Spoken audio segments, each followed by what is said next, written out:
Republicans reluctant to criticize Trump's actions abroad. Washington, AP. Republicans in Congress are often hesitant to publicly criticize President Donald Trump, even when they have strong disagreements. And their reaction after his outbursts over the Group of Seven summit was not much different. Trump badmouthed the Prime Minister of Canada, abandoned a joint statement with longtime trading partners, and soured relations with top U.S. allies in one of the most startling outbursts ever at the typically diplomatic G7 summit. Ad choice advertising and red invented by Tees, yet Republican leadership in Congress said little. Senate Majority Leader Mitch McConnell declined public comment, as did House Speaker Paul Ryan. In fact, only a few Republicans said anything at all.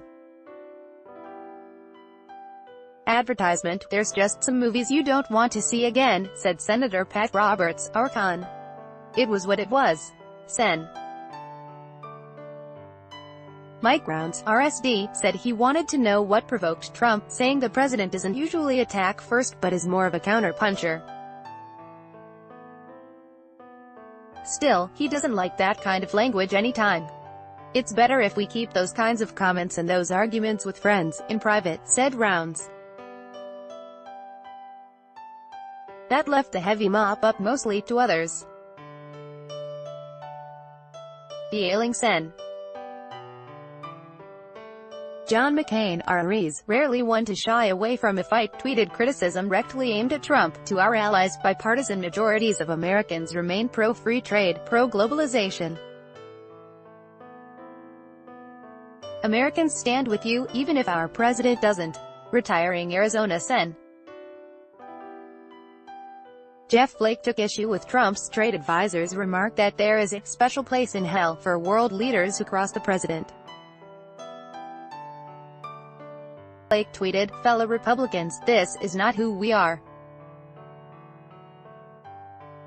This cannot be our party. Some Republicans say it is protocol not to criticize the commander-in-chief while he's traveling abroad, especially now, as Trump begins the historic summit with North Korean leader Kim Jong-un in Singapore." Advertisement: others remain fearful of provoking Trump, worried they will become the subject of his presidential tweets. Many have said their overall strategy in dealing with the White House is to steer the administration toward shared goals. But they are also coming to realize that on the trade issues that set Trump off at the G7, and led to his specific attack against Canadian Prime Minister Justin Trudeau over his country's steep dairy tariffs, they might have irreconcilable differences with the Republican Party leader. Sen.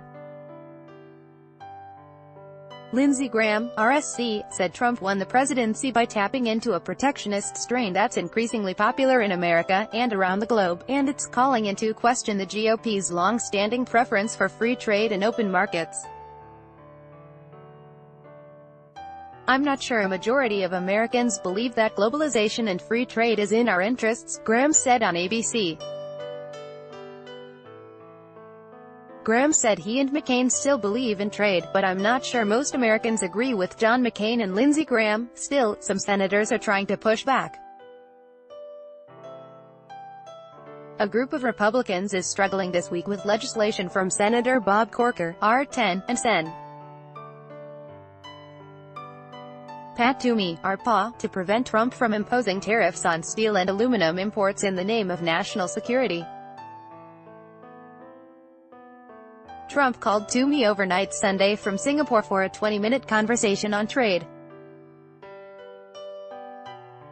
Toomey said Monday that if the president intended to use the tariffs as leverage in trade talks, say, to reduce the Canadian tariffs on U.S. dairy imports, he'd be willing to consider them. But he told a local radio station that the president is using the tariffs for the wrong ends. They agreed to disagree. Advertisement: but that doesn't mean the legislation to halt the tariffs has much chance of passage in Congress. Republican leaders are reluctant to tack the tariff measure onto a must-pass defense bill, which includes pay raises for the troops, worried it would get bogged down. If you gave truth serum to the caucus, I would say it would be near unanimous that the substance of this amendment is something they would support, Corker said of his proposal. There are a number of people that obviously don't want to counter the president. To me, we are a separate but equal branch. I'm intellectually with him, Graham said of Corker's amendment. I'm just not so sure we should cut the president's legs out from under him right now. Many senators from both parties want Trump to focus on the trade imbalance with China rather than key U.S. allies. Legislation that would reverse Trump's decision to lift sanctions on the Chinese firm ZTE gained momentum Monday when it was added to the defense bill. Democrats are eager to fill the void in pushing back against Trump.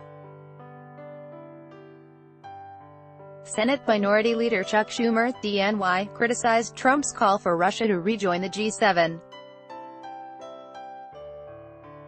And even though Schumer shares Trump's concerns about the dairy tariffs that hit his upstate industry, he tweeted of the summit, "Are we executing Putin's diplomatic and national security strategy or America's diplomatic and national security strategy? After the last few days, it's hard to tell." Julian E. Zelizer, a professor of history and public affairs at Princeton University, said lawmakers should not shy from exerting their views, even while the president is abroad. If the president decides to abandon norms and protocol in such a dramatic fashion, it is legitimate, and some would say an obligation, for members of Congress to say why they feel this is wrong or to disagree with the position, Zelizer said. These are serious alliances and this is a very serious moment in international relations, Associated Press writer Kevin Frecking contributed to this report. Follow Mosquero on Twitter at https://twitter.com/Lisa Mosquero by Taboola Sponsored links promoted links. You may like Vikings, free online game. Play this for 1 minute and see why everyone is addicted. Vikings, free online game under Babel. You will start